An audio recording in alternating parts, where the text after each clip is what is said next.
দর্শক, রাজধানীর তাপপ্রবাহ জনগণের দুর্ভোগের খবর জানাতে কারওয়ান বাজার থেকে সরাসরি যুক্ত হচ্ছেন আমাদের সহকর্মী মানিক শিকদার। মানিক, আজকের তাপপ্রবাহের চিত্র আমাদের জানান।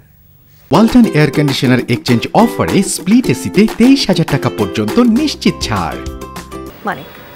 আফিফা, আজকে যে সকালবেলা সতর্কতা জারি করেছে আবহাওয়া অফিস, টানা চতুর্থবারের মতো হিটওয়েভ সতর্কতা, এবং এই সতর্কতার মধ্যেই কিন্তু আজকে সকল ধরনের সরকারি বেসরকারি প্রাথমিক বিদ্যালয় এবং মাধ্যমিক বিদ্যালয় খুলে দেওয়া হয়েছে, যার ফলশ্রুতিতে আজকে একটা মিশ্র প্রতিক্রিয়া কিন্তু আমরা সকালবেলা থেকেই দেখতে পাচ্ছি। বিশেষ করে অভিভাবক এবং শিক্ষকরা যেটা বলছেন, এই চরম মাত্রায় তাপপ্রবাহের মধ্যে স্কুল খুলে দেওয়া কতটা আসলে যুক্তিসঙ্গত হলো।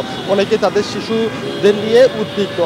এই পরিস্থিতিতে আমরা যখন রাস্তার পরিবেশ দেখাতে চাই, সেখানে আপনি দেখতে পাচ্ছেন যে গত কয়েকদিনের তুলনায় আজকে রাজধানীতে যানবাহনের আধিক্য কিছুটা বেড়েছে, এবং যেহেতু স্কুল খুলে দেওয়া হয়েছে, সকল ধরনের শিক্ষা প্রতিষ্ঠান এবং সকল ধরনের অফিস আদালত খোলা, যার কারণে রাস্তায়ও কিন্তু একটু যানবাহনের আধিক্য আমরা দেখতে পেয়েছি।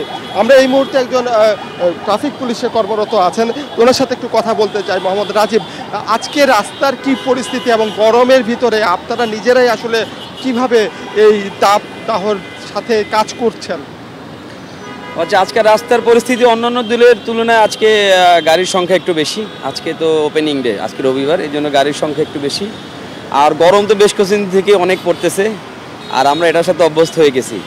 তবে বিষয়টা হচ্ছে, আমাদের এই ঢাকা মেট্রোপলিটন পুলিশের অভিভাবক, আমাদের সম্মানিত কমিশনার স্যার, এই রোদের তীব্রতা থেকে বাঁচার জন্য তিনি স্যার সবসময় নির্দেশনা দিয়ে যাচ্ছেন। আমাদের ফোর্সের মধ্যে স্যালাইন, পানি এবং জুস এগুলো বিতরণ করে দিয়ে যাচ্ছেন। আমাদের তেজগাঁ ডিভিশনের ডিসি স্যারের তত্ত্বাবধানে স্যার এগুলো খবর রাখতেছেন। আর আমরা যারা ট্রাফিকে কাজ করি, আমাদের তো এই প্রাকৃতিক যে প্রতিকূল পরিবেশের মধ্যে থেকেই কাজ করতে হয়, এবং আমরা এটার সাথে এখন অভ্যস্ত হয়ে গেছি। অসংখ্য ধন্যবাদ। মোহাম্মদ রাজীব কথা বলছিলেন যে এই যে তাপদাহের ভিতরে বিশেষ করে যারা সড়কে কাজ করেন, ট্রাফিক পুলিশ যারা আছেন এবং কর্মজীবী যারা আছেন, রিক্সাওয়ালা, শ্রমজীবী মানুষ, এরা কিন্তু একটা নাজুক পরিস্থিতির মধ্যে দিয়েই যাচ্ছেন। এদিকে স্বাস্থ্য মন্ত্রণালয় এবং চিকিৎসকরা যেটা বলছেন, বারবার যেটা বলছেন, বিশেষ করে দুপুরবেলায় ঢিলেঢালা পোশাক এবং শীতলতম স্থানে থাকার জন্য। এছাড়া পর্যাপ্ত পরিমাণে বিশুদ্ধ পানি পানের নির্দেশ তো সবসময় দিয়েই যাচ্ছেন। তো আফিফা, এই ছিল আমার কাছে এখানে থাকা সর্বশেষ তথ্য। অনেক ধন্যবাদ আপনাকে। দর্শক, রাজধানীর কারওয়ান বাজার থেকে আমাদের সঙ্গে যুক্ত হয়েছেন সহকর্মী মানিক শিকদার। একমাত্র ওয়ালটন এসি দিচ্ছে 1 বছরের রিপ্লেসমেন্ট গ্যারান্টি।